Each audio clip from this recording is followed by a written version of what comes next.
Everybody knew that song. Especially if the country has been recognized as a sovereign independent state. Okay? So if you've been recognized as a sovereign independent state and you get into a war, let's say with the United States. You mean a sovereign independent nation, not a sovereign independent state? Okay, a state, under international terms, is a nation country. Okay, that's what it means. So let's see. That's what happened with Iran. When the United States went in and took out Saddam Hussein. Iraq. All right? So the U.S.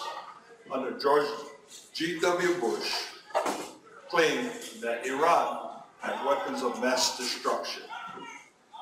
So he used that excuse to go in with the might of the United States and wipe out Saddam Hussein's army and wipe them out off the earth. Okay. When they got in there was no such thing as weapons of mass destruction. But the United States was in Iraq. So the United States, under international law, could not force upon the sovereign independent state of Iran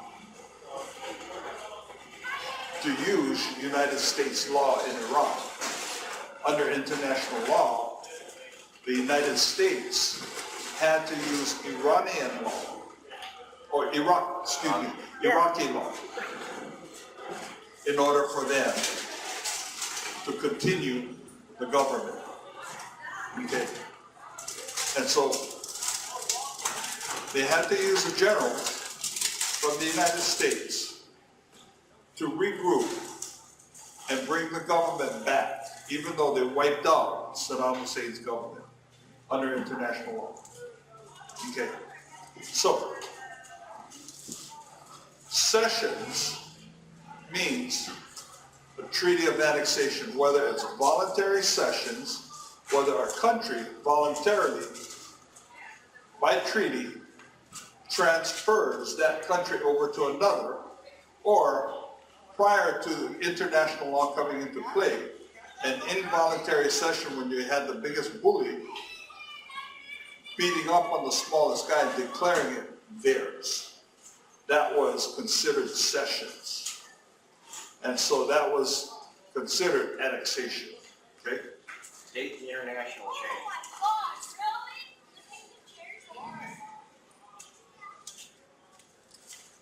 I think, oh, I don't know. That has to be in your argument, probably somewhere. I understand that, but I don't know when the exact date was. I don't know when the exact date was. But I do know that under the Geneva Conventions, I think it was 1907, when the Geneva Conventions came into play and the Hague Conventions came into play. And that's when that took place. So I've got to double check on that. I think the Geneva Convention came in stronger in World War II. Well, the Hague Conventions was 1907. Okay. Then Geneva Conventions came in 1949. That's right. Okay. So, I'm just trying to explain what the Treaty of Annexation is. Is a transfer of one country to another. All right? So, what I'm explaining is that Hawaii was never, ever involved in a treaty of annexation to the United States. Okay? So as a result of that, Hawaii's sovereignty was never, ever lost, and Hawaii's sovereignty continues to exist. So Hawaii's, the Kingdom of Hawaii's constitutional laws still exist and still must be enforced. Okay. That is very, very important for us to know. Secondly, in 1893, there were two executive agreements that were entered into between Queen Liliuokalani and President Cleveland.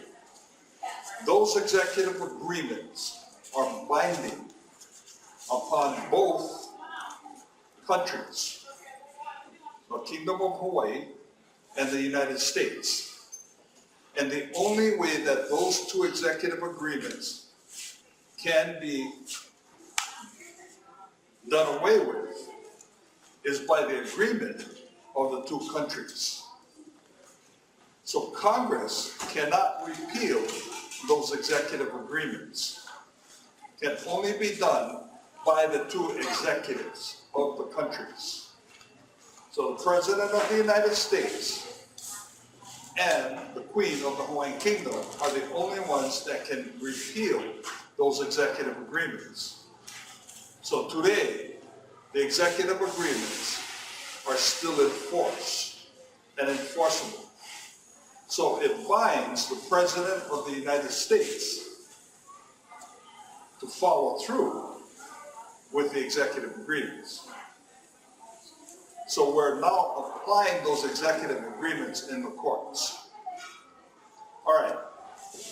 So this is my case with the court papers that I'm going to show you that we filed in circuit court before Judge Nakamura in Third Circuit here. All right. For him to dismiss the foreclosure against myself, because Deutsche Bank filed a foreclosure against me. Okay? And we're saying in the argument that under the rule 12b-1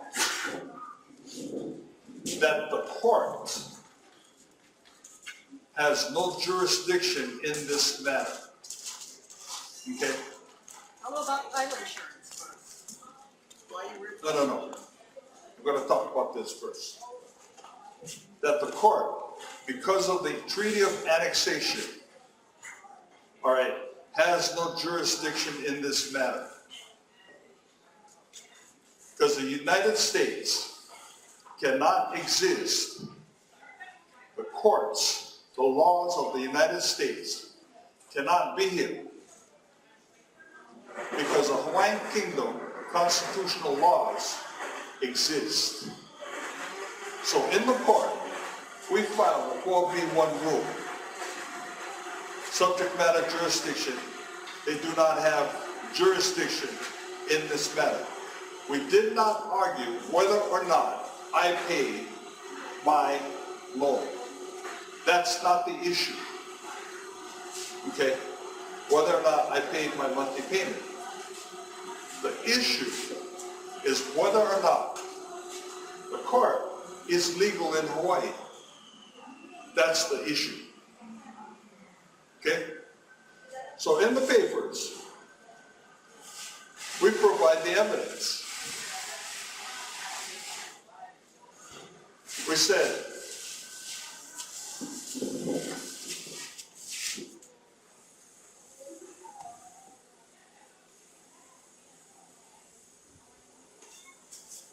first off, that there was the executive agreements between President Grover Cleveland and Queen Liliuokalani.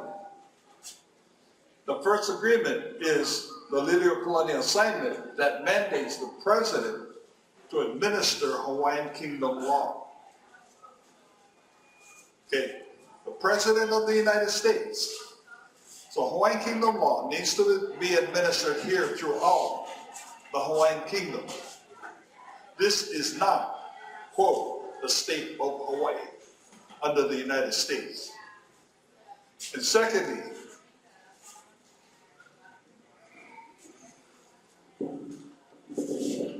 right here, agreement of restoration was a second executive agreement.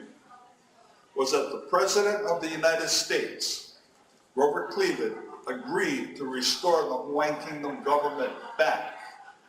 So the proxy queen today is Barack Obama. He is bound to restore the Hawaiian Kingdom government. So he's supposed to restore the Hawaiian Kingdom government. Those executive agreements, the evidence that we provided is in the congressional records in Washington, D.C. Okay. So we told the judge that the judge has got to take judicial notice. It's a move that is irrefutable that the judge, this is part of the congressional records. This is there as legal federal documents. You have to take judicial notice because it's irrefutable. The judge accepted it because the other side cannot refute this evidence. So Nakamura had to take it, a judicial notice. In addition to that, we also use, under United States laws, what we call the supremacy clause. What that means is that there were other cases where they cited executive agreements, and these were cases called U.S. Belmont, U.S. Pink, where they cited these cases as being the supreme law of the land throughout America on executive agreements.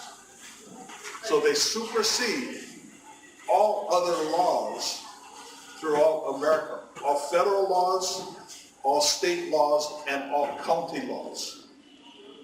Okay, this is very, very, very important because when that happens, all laws that are passed here in Hawaii, whether state laws or federal laws, it's secondary to these two executive agreements. The executive agreement supersedes those. So we're now saying, hey, these are executive agreements. It prevails. And we cited Pink and Belmont and Garamendi. Those are laws and decisions that came down from the U.S. Supreme Court. So, huge. Then in addition to that, we also said that with these motions, that the judge has to dismiss this case. Hands down. He's got to dismiss it. No ifs, ands, or buts. All right? The bank's attorney, Deutsche Bank, did not submit any evidence to refute this stuff. Zero. They couldn't. They can't. So the judge, being an impartial party, weighing both sides of the argument, we submitted evidence that was really lopsided. The bank submitted zero evidence. The judge ruled in Deutsche Bank's favor.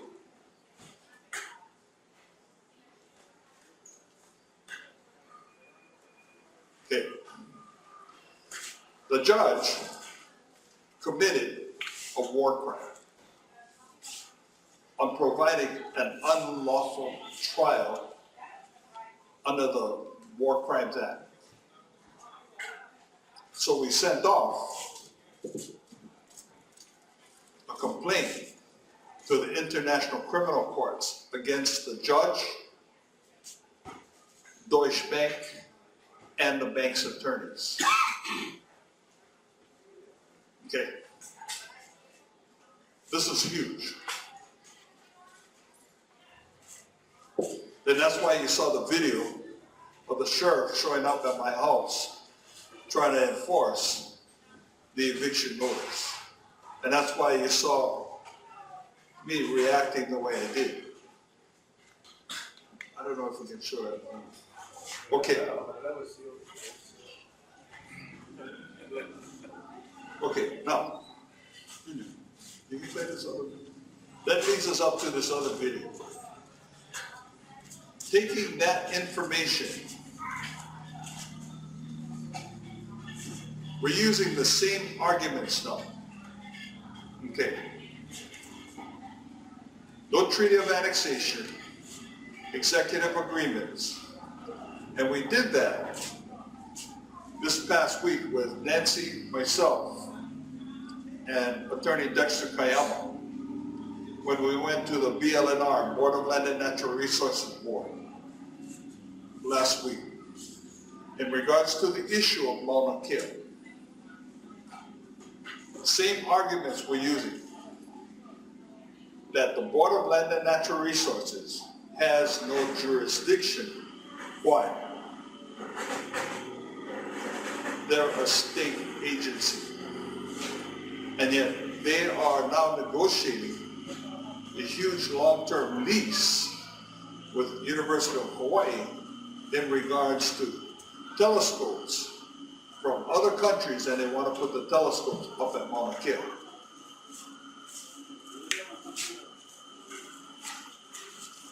What did the judge say as his verdict when he went with the bank and went against what your side said?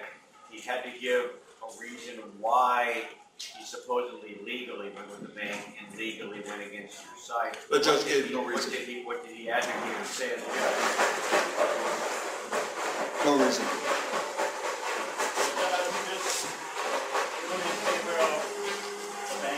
The judge just ruled in favor of the bank with no reason. He didn't give any amount of talk effort saying these are the reasons that caused whatever. No. Every time I've been in a courtroom, usually the judge always tells their thought as to what drove them to go a certain way with the verdict. No. And the reason for that we know that the judge is trying to protect the state of Hawaii, because all of our arguments would literally take out the state of Hawaii, and they know it.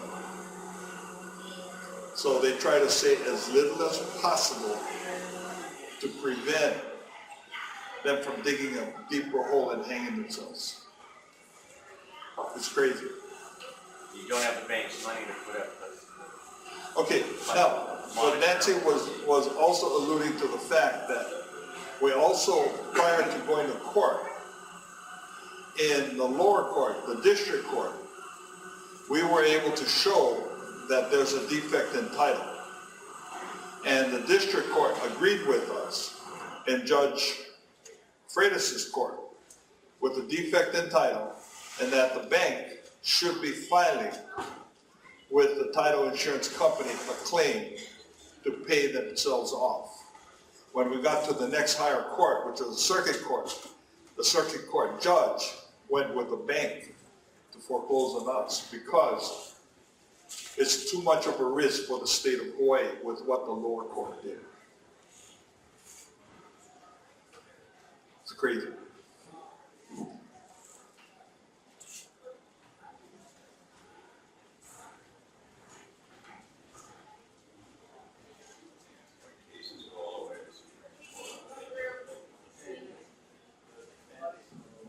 No. What we did.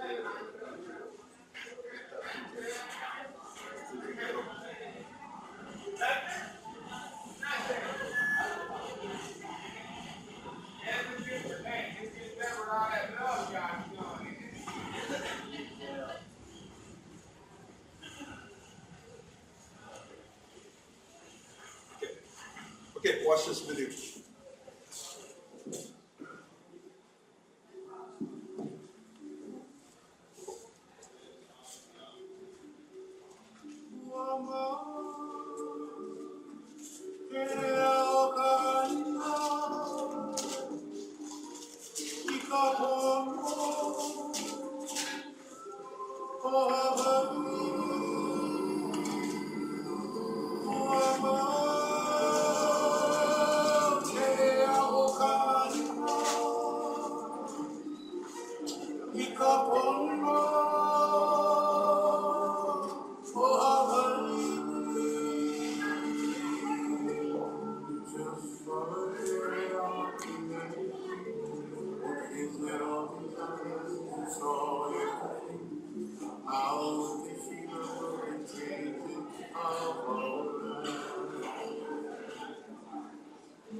My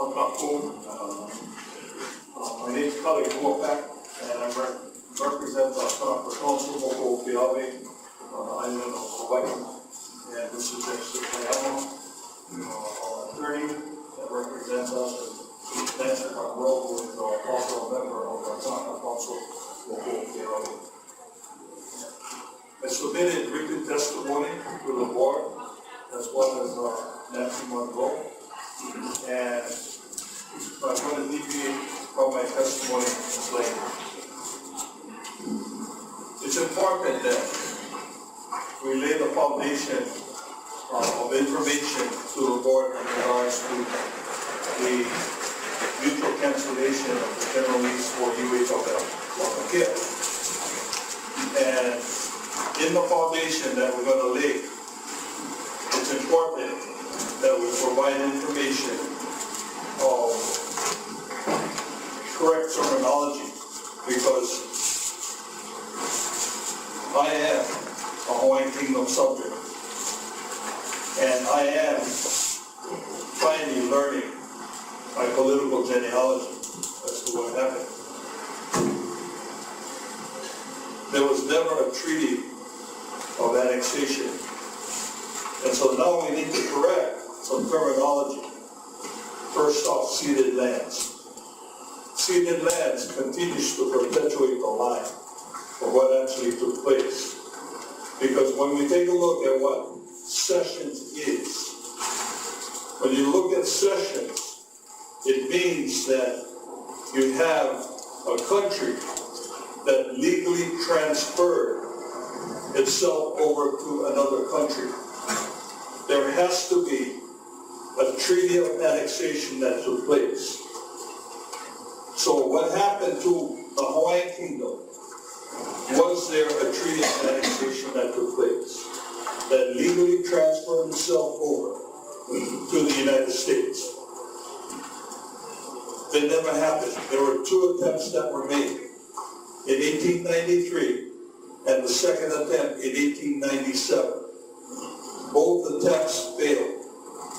Then in 1898, the United States Congress passed a resolution that said we are going to take the Hawaiian Kingdom. It was a congressional resolution taking the Hawaiian Kingdom, and that is not the Treaty of Annexation. That law can only apply within the territorial limitations of the United States. They cannot apply in a foreign country of the Hawaiian Kingdom. From that point on, the lie took place from 1898 forward. There was never a treaty of annexation here in Hawaii. The cover-up took place all the way up to today, 2013. And when I hear people say that ceded lands, especially when the Office of Hawaiian Office of Hawaiian Despair talks about it, it's very, very discouraging, because they themselves should be the ones to know. And when you have the governor talk about ceded lands, he should know, because it never happened. These are crown lands, and you, as board members, should be referring properly to these lands. So the lands up at Mauna Kea should be referred to as crown lands properly. So let's talk about those lands. Because there's no treaty of annexation, what that means is that the United States has no jurisdiction here in Hawaii. Even the U.S. Pacific Commander and their lawyers admit that there was never, ever a treaty of annexation. There were two executive agreements by Queen Liliuokalani and President Cleveland, of which she assigned her executive position to President Cleveland. President Cleveland accepted it, and he also said that he would restore the Hawaiian Kingdom government. Those executive agreements apply today. So proxy queen of the Hawaiian Kingdom is Barack Obama. His responsibility is to enforce Hawaiian Kingdom constitutional law, and his responsibility is to restore the Hawaiian Kingdom government, which puts you as board members responsible to enforce Hawaiian Kingdom law when you make determinations into these kinds of leases, if that. You are responsible for that. And you're supposed to be using Hawaiian Kingdom law when you make these determinations. Because if you do not, and you're using U.S. laws, which include state laws and HRS laws, you can now be charged with a war crime. Because in 1959, when the Statehood Act came along, that was a war crime. We are now laying the foundation to present this information to you, because it is very important that in this foundation, in further decisions from this point on, and I was advised by our attorney, Dexter Payama, that in all past decisions, you could not be hit with war crimes. But from this point on, because we are now laying this foundation, you can now be charged with war crimes. Because we have now laid the foundation. And you cannot say you did not know. I provided this information to you. You have now got it on your table. And it is now your responsibility to research it. Because we are opposed to the lease that is now before you up in Mauna Kea. Nancy Monroe will further be able to provide more information as to why, under the Geneva Conventions and the United States constitutional law, you guys have got to follow this. Can you summarize that? Because we represent all of these. No, we start. We're going, not today, but we're going to talk to our attorneys, right? Just go see what they're going to say. As you said, you provide us with information. Yes. You have to do the analysis. It's not for it is, but it's not for the process that we're doing. We have to have the analysis. I appreciate that. The additional information you get to see. Just a few words, because I don't want to reiterate what's already been submitted in the written testimony. Of course, the legal position of gentlemen is that, of course, the United States continues to keep the case of New York. The position really and board members is that you temporarily are responsible for the management of these liabilities. And I say temporarily because I wish to inform you that as of August of 2012, a complaint calling for the end of the prolonged occupation was filed with the United Nations General Assembly. That complaint was received and acknowledged in the complaint. Just for your information, those kinds of complaints can only be acknowledged and received if you are a state recognized as a United States. In addition, a complaint was filed with the International Court of Justice a month ago. That also has been acknowledged and the process is moving forward, calling for some preliminary measures, including countries that have acceded to the jurisdiction immediately to stop all further treaties with the United States concerning the territory of Hawaii, stop any engagement as far as political, social, economic, or military with the United States concerning the territory of Hawaii. The point is, ladies and gentlemen, it has been 120 years since the illegal overthrow and 115 years since the illegal occupation. Those matters are now being addressed in the international community. I believe a resolution to those issues will be forthcoming within the near future. So it is my request, respectfully, and I think listening to some of the questions that the board members did ask today, I do believe you are taking some responsible steps as far as what should be the proper stewardship of Mauna Kea. Presently, though, as proposed, or at least as proposed, is the estimation, my estimation that still falls short. And acceptance of the proposed lease in its current form would, in my estimation, violate your obligations, because your obligations as a temporary one is not only to the state of Hawaii, or to the people here in the state of Hawaii, but you do have an obligation to the Kingdom of Hawaii. So your stewardship or the decisions that this board makes, which impacts property that properly belongs to the Kingdom of Hawaii, Crown government lands. And of course, the record itself is being made in the Kingdom. So just respectfully ask that you take that into consideration. We would oppose the current lease in this form. Also, in addition to that, the countries that do have telescopes up at Mauna Kea, they will be affected by this, as to what is taking place right now currently at The Hague.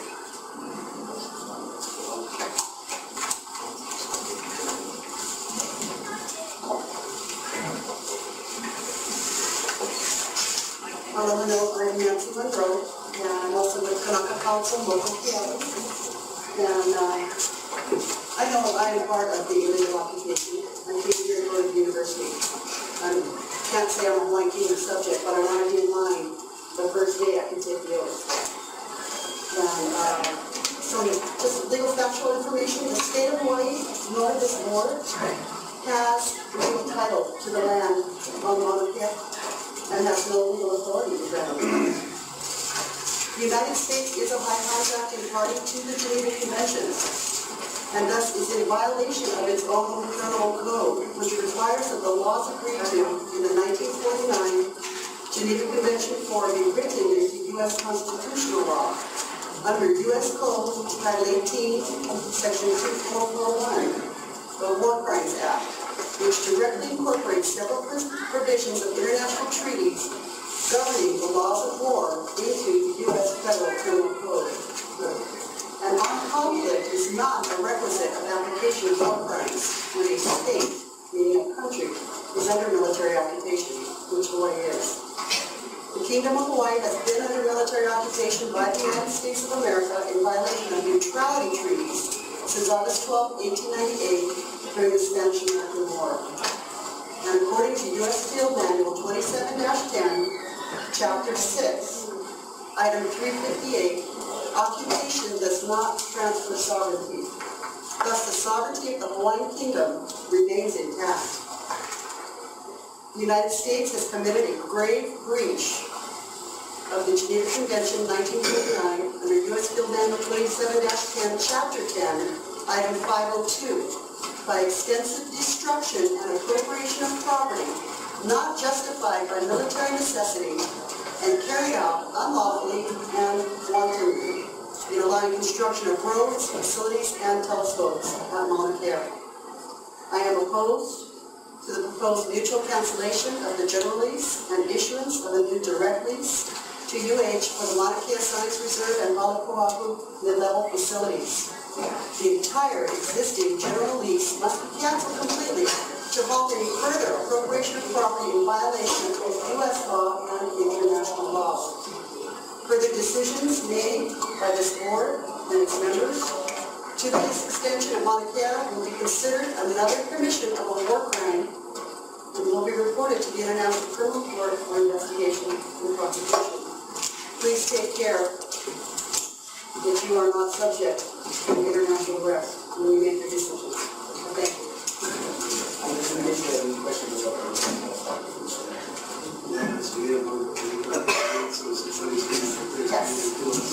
just so you know, I actually submit a memorandum to a special definition of the Attorney General's office as a maximum, so once it is in the commission, or the Attorney General's office will be a special definition. Wait till the results.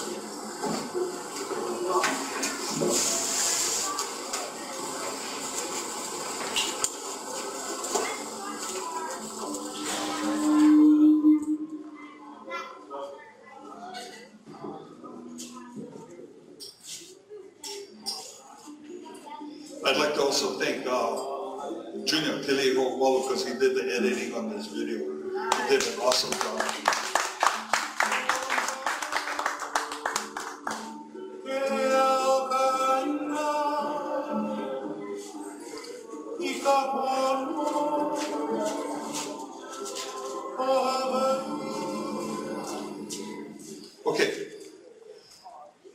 that just gives you a glimpse of the arguments that we are now employing. Okay, because this is not the end. Because we're going to be using these same arguments also up at Pohanku Law and many other areas. Because under international law and the laws of occupation, it is also a war crime for the occupier to have military bases in the occupied country. Big time. So Pohanku Law, Pearl Harbor, Hickam, all the military bases. Pohanku Law is going to be the first one that we're going after. Okay. And God knows what they're digging up there and they're going down, and what they're using that for. Okay. In addition to that, under international law, the occupier is responsible to return the occupied country back to what it was prior to the occupation. Okay. And I don't know if any of you saw the news last night on Kaho'olawe and what happened. Mike Naho'opiki, who is a director for Kirk, said, oh, they're running out of money, so there's no money left over for them to continue the cleanup on Kaho'olawe. And as a result, I think they're lucky if they cleaned up maybe 10% of the island. The other 90% still has got ordinances, bombs, and so forth all over the island. And the Navy and the United States have left the island, turned it back over to the Hawaiians, and said, the rest of the island is yours, so we'll clean it up. Okay. And now they've moved to Pohanku Law and looking at establishing a garrison along with bringing up the striker brigade up at Pohanku Law. No way, we're not going to let that happen. Okay. So what you saw with the argument that we're using up at Mauna Kea is going to be the same arguments, with Pohanku Law.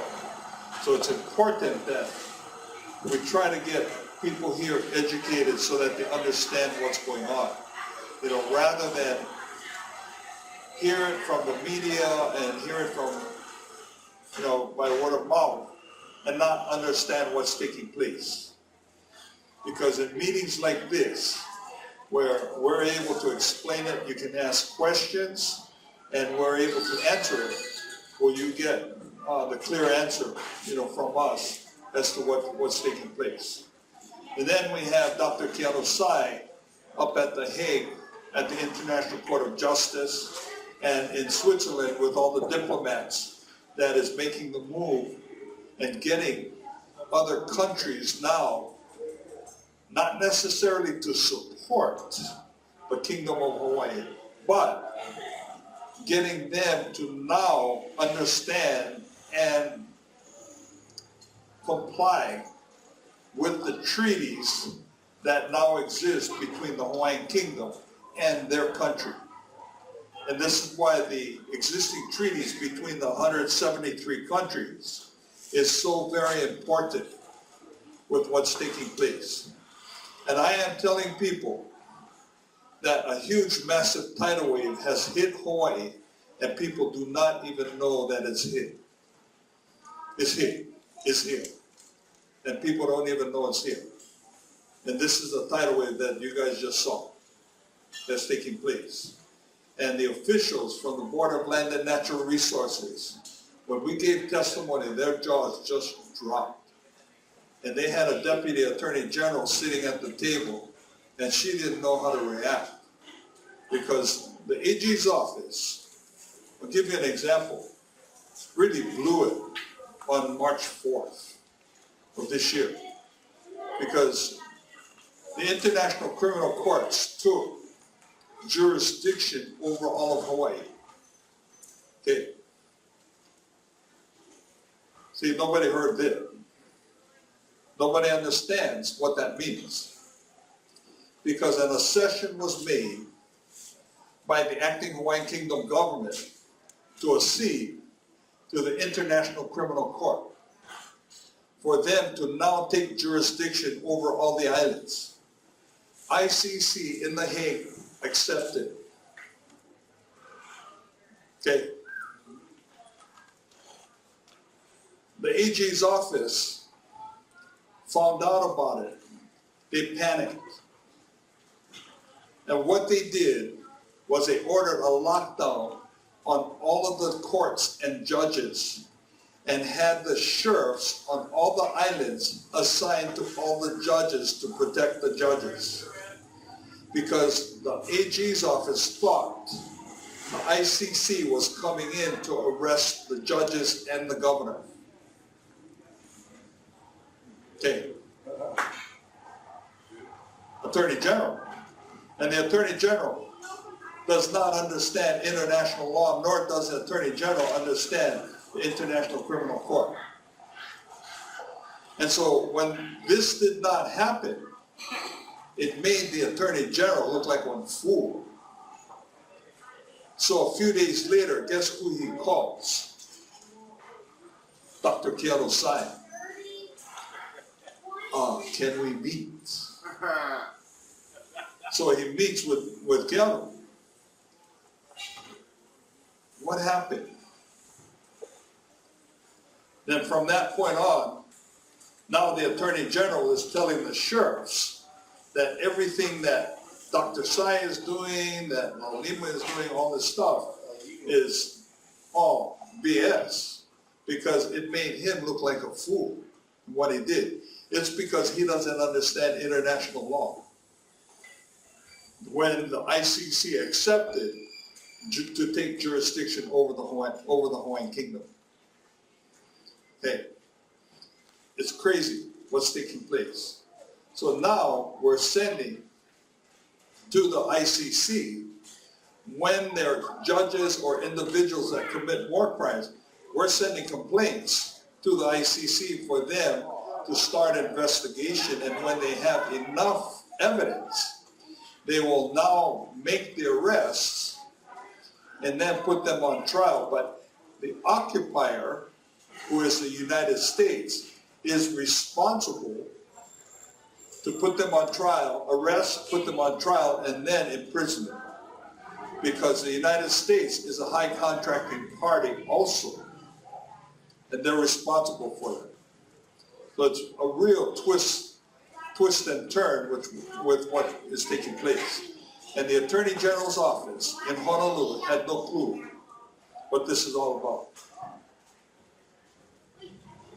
And the U.S. Pacific Commander, because he is the highest ranking military officer here in Hawaii, is the official representative for the President of the United States, who is the proxy queen of the Hawaiian Kingdom under the executive agreements that I showed you.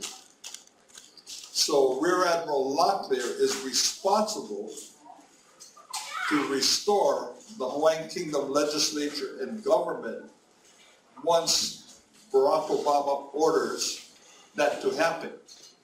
But we don't think Obama is going to do that.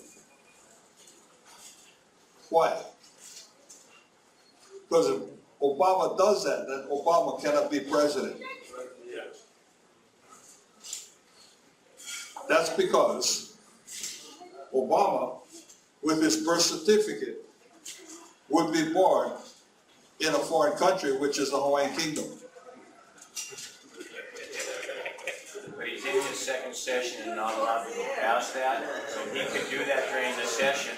When he's near the end anyway, probably it would not matter, except it would ruin his egocentrical point of view, probably. Yeah, it would. But he's in his second one, he can't be reelected anyway, so he could actually do that. Oh, we in don't. this session. Well, with what Obamacare is doing to him right now, he's got a big can of worms going on right now to make it even further. You know, the biggest military installation outside of the United States, which is in Hawaii, and have that shut down in addition to Obamacare. Oh, imagine whether or not they would have an Obama library put up right now. Pretty much relative to how he wants to look in history books. That's how it works. Sure. Just like a movie. So. Sure. So that's why Dr. Sai is at The Hague right now, and he will be back here next week. He returns next week, and next week, Wednesday, he will be here to do a presentation at 3 o'clock. Here? Yes. So I hope this place is packed when Dr. Sai comes, because he will be full of information. Okay. At this time, I'd like to have Junior come down and share some of his manao, and then after that, I'm going to have Nancy come up and share some of her manao. What you were saying, colleagues, I don't know, Dr. Sai on the other side of the coin. Dr. Sai is on the other side, he's in favor of the bank. Oh no, Dr. Sai is our legal consultant. He's your mentor. Oh, Dr. Sai is our legal consultant, and he is also the acting ambassador for the Kingdom of Hawaii. And he's doing all of the international negotiations that's going on right now. All right, that was about a big end for Uncle Kale. Uncle Kale is also the CEO of Laulima Title and Search. And what we do there is we help people stay in their homes because there is no treaty of annexation and of course the 2 executive agreements. Because of that, that's how we, Kale Gumapac still is in his home at this time. And sheriffs, about a month ago, Sheriff Kauai came by to serve him his papers to vacate the house. Oh, 3 months. Oh, that's right. Yeah, 3 months. That's right. But at this time to date, still in his home, and I don't think anything is going to happen because they got the word that we're up in the international level, so they don't want to be subject to the ICC and war crimes there. But anyways, as far as myself, I believe in what Dr. Sai is doing. That's black and white, God honest truth. And I just hope that everybody who love Hawaii, you know, get into the same mode too, and start learning the political history of Hawaii, the right political history, and that would set you free. I guarantee you that. But anyways, I want to call Nancy on up, and Nancy is also associated with us too, and she does all the paperwork as far as Laulima Title and Search. Nancy.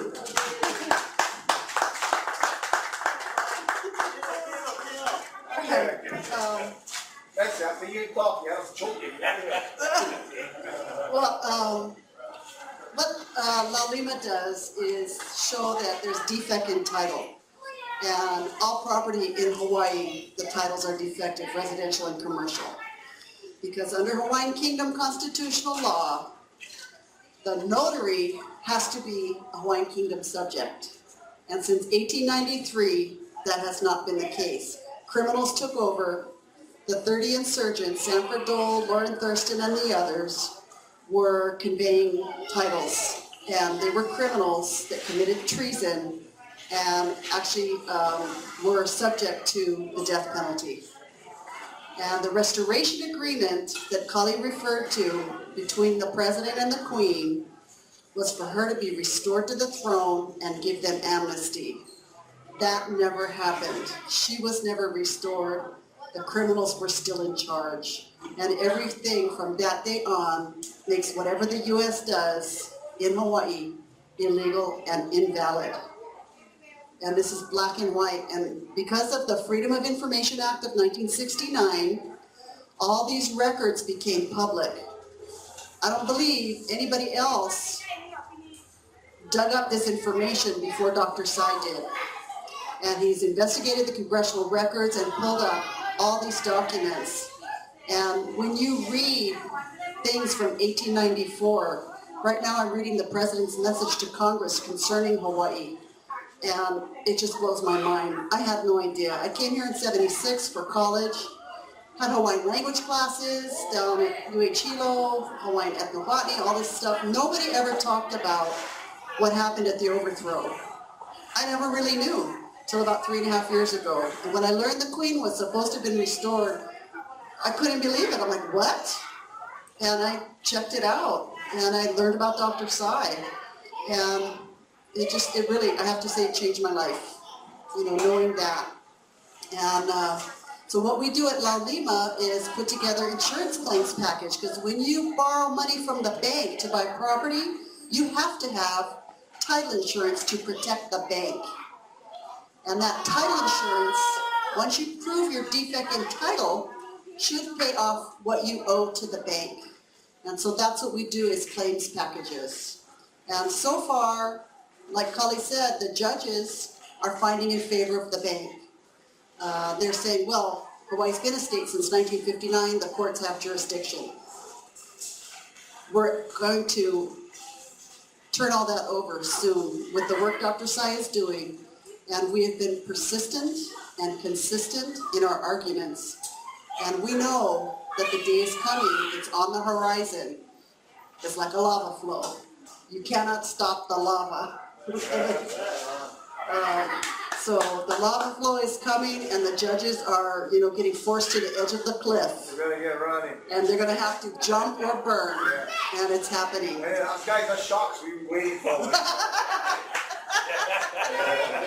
Yeah, it's either you're gonna jump in with the sharks or you're gonna burn up with the lava. So like Junior said, it is black and white, it's irrefutable. And so, we know this is going to happen, it's a matter of time. And we've got the international community aware now. The International Criminal Court, International Court of Justice, International Court of Arbitration, and United Nations all recognize the existing sovereignty of the Hawaiian Kingdom and have accepted complaints, which they could not do if they still felt Hawaii was part of America, because that would infringe on the sovereignty of America. So the reason for everything that we're doing is for the restoration of the kingdom, and there's a process in place so that chaos does not ensue.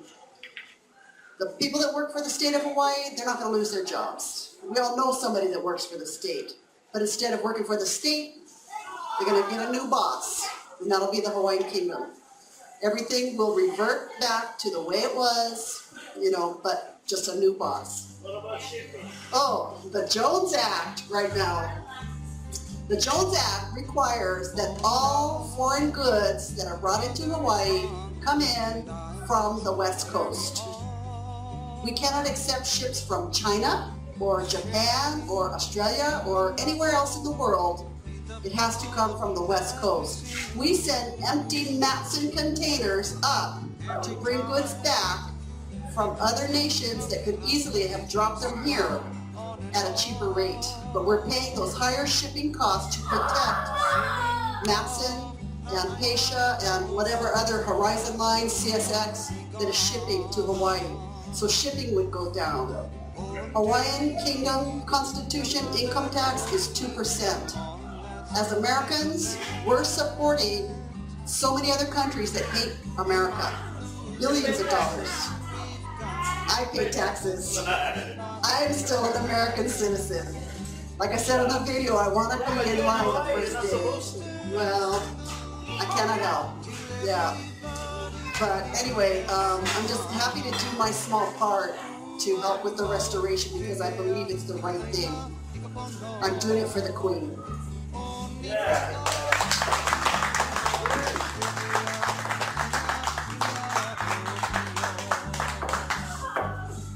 If you need any more information, just contact Junior, myself, or Nancy, and go to our website and laulima.com.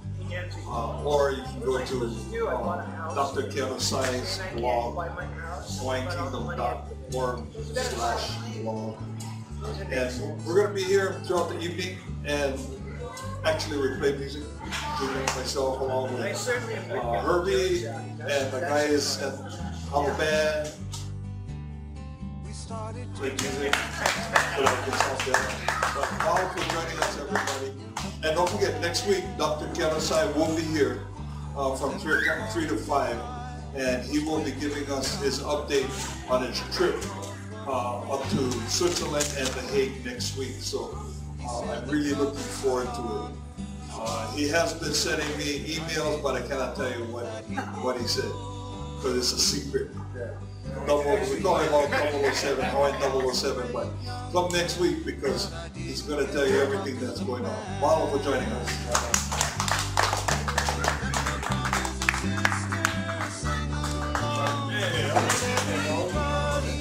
that song.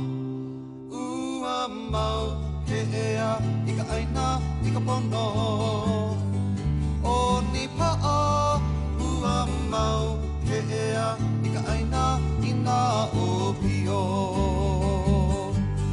Ua mau ke ea ika aina ika pono. O ni pa'a ua mau ke ea ika aina ina o pio. Ua mau ke ea ika aina ina o pio.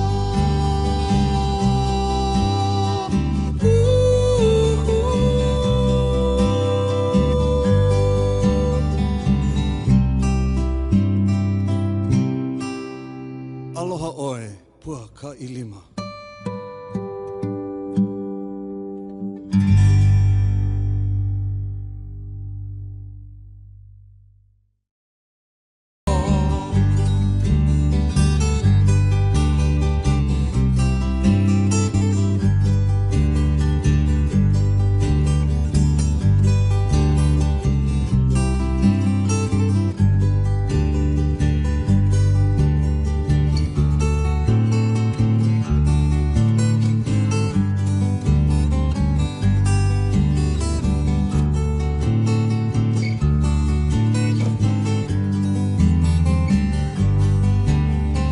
Started to jam at a one-night stand, the brother and I in the band. Then one morning as I was waking up by a knock on my door from a friend, he said the brother is gone, he's gone for good. I didn't know that he would. Like the Ali'i, he was a brave young man, but I didn't get to talk to the man.